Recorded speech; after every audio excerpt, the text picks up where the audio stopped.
Hello, everyone. Today we're going to talk about insider threat. So, what is insider threat? Well, in a nutshell, it's when someone who is hired and trusted becomes a bad actor. Even if it's an accidental bad actor, it's still insider threat. So, what does this mean? Well, essentially, a person could perform something accidentally, and those accidents, whatever it is, could have the same aspects as if it's from a hostile party. This could be copying files to like a unapproved location for backup purposes to make sure those files aren't lost. Could be copying to a USB drive. Maybe the person's passionate about solving a problem and they want to work on it from home, just to help out the customer, help out the company. It could also be viewed as keeping sensitive informations out of the hands that those should have it. It could be anything in relation to what could happen, and we'd have some other specific examples. But in the relation to keeping information out of those who should have it, there was a recent case, literally just recent, like a few days ago, where a CISO was aware of a breach and then kept it hidden from those that needed to know, and he did everything he could to keep it hidden. And the company he was working for was put at great risk. Of course, that CISO was later fired, as well as, and I'll talk about that too. But he was later fired, and then the court system told him that no matter what, this problem is going to follow you, and he's now in trouble. I believe he's looking at some jail time. All right, so uh, accidents can happen, but that does that mean that the accident is right? Well, accidents and right, sometimes you have a happy accident, sometimes you don't. Unfortunately, in cases of potential insider threat, there's no accident that is going to be right.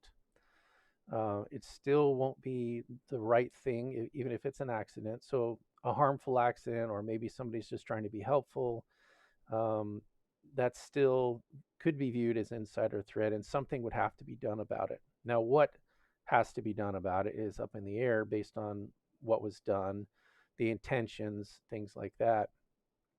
But does that include potential termination of the person who had the accident, or was just intending to do good things, but made an accident or had an accident anyways, or just made a mistake?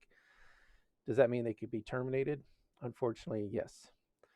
There are certain industry verticals where if you make a mistake, even though it's a legitimate mistake, well intentions, you can still be terminated over it and charged in some cases.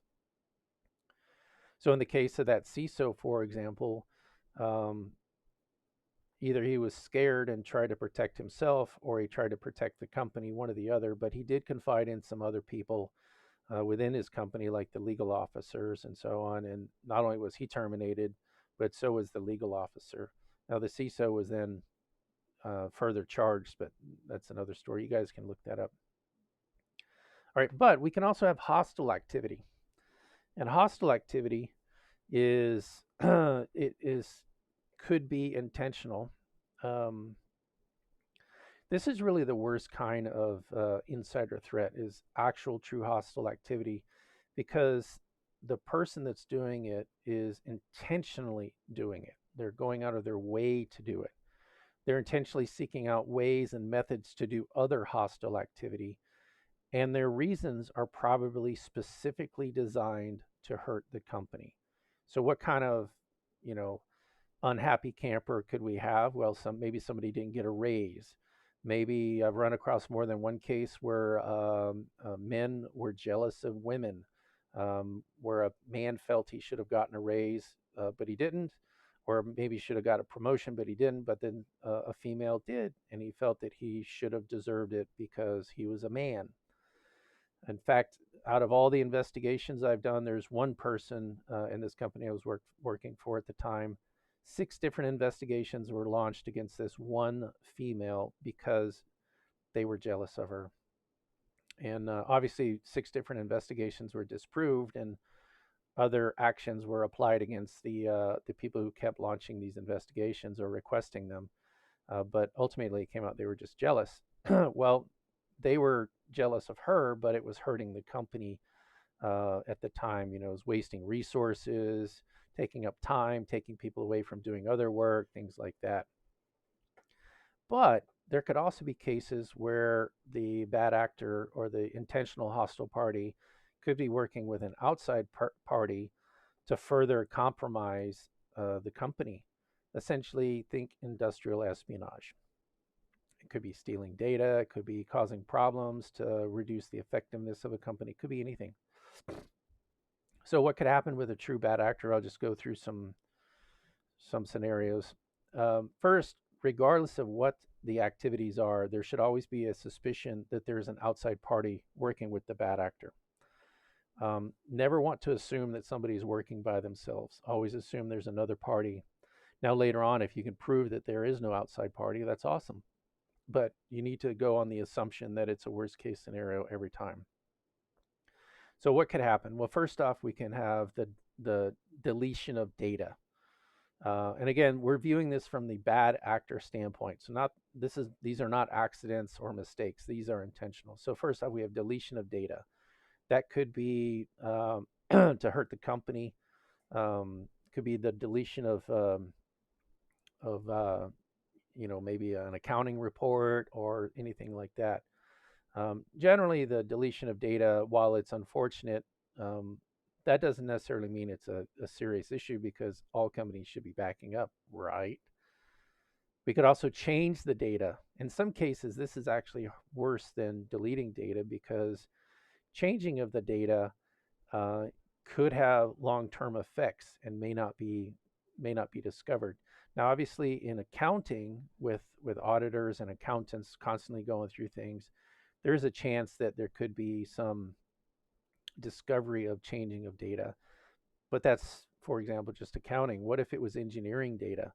What if we added, instead of something supposed to be 1.1 inches, what if we changed it to 1.11 inches? And that screwed up the manufacture of an industrial item, which could put people in danger. Or maybe instead of 1 inch, we made it 0.99 inches, which could reduce the effectiveness of maybe whatever else the company is making. So there's that. Changing of data could be important. We also have viewing of data. Now, this could be cases where a bad actor is viewing data and maybe they're taking screenshots with their phone or pictures with their phone and then sending them out. Or maybe somebody's just curious to see what's going on so they can look at the data and go from there.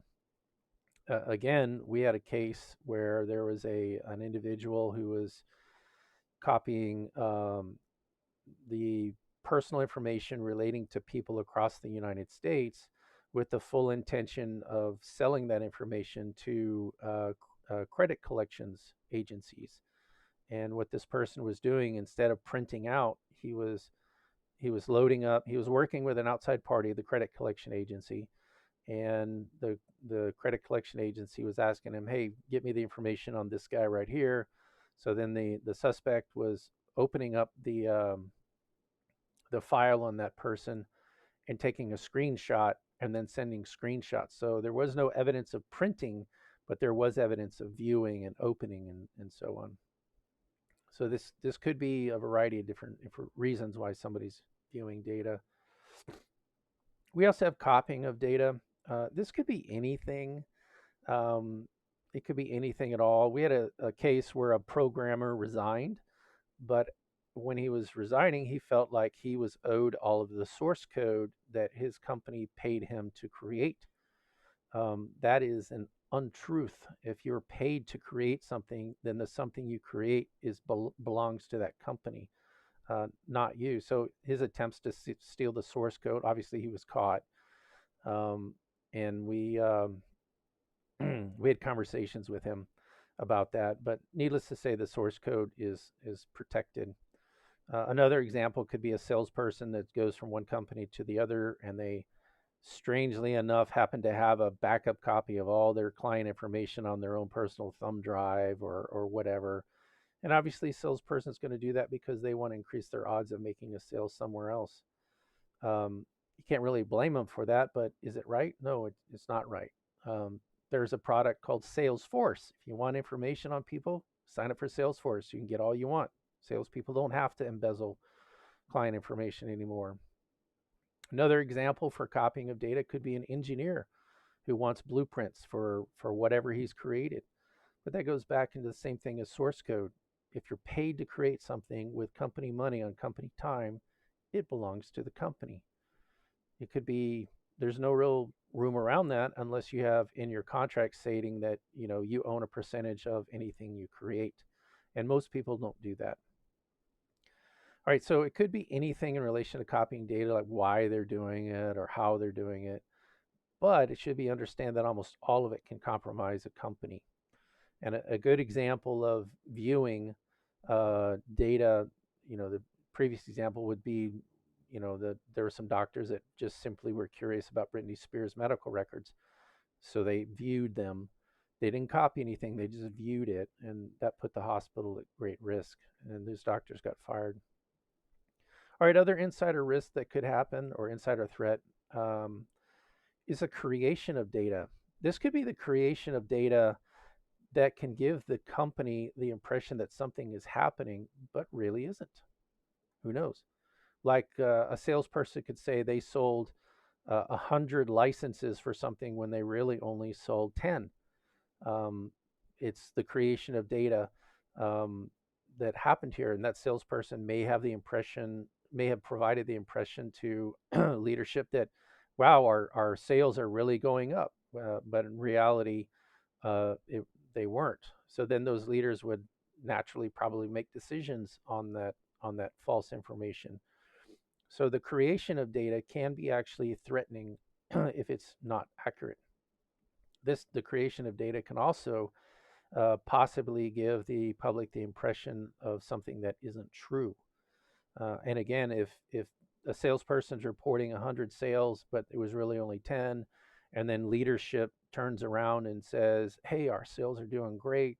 Everybody's going to get a raise or profit sharing or whatever," and it's released to the public, um, and then it turns out it's not true.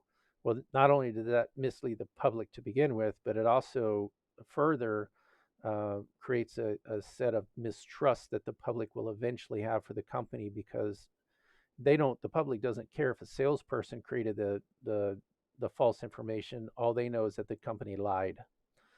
And that kind of goes down the path of the next one, which is releasing of data.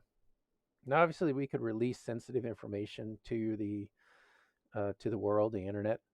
Um, and sometimes that's good, sometimes it's bad. But let's say, for example, we released information that affected the stock price negatively. Well, now the company's hurt by that. Or maybe we release information, much like the previous example where the company releases information that's untrue.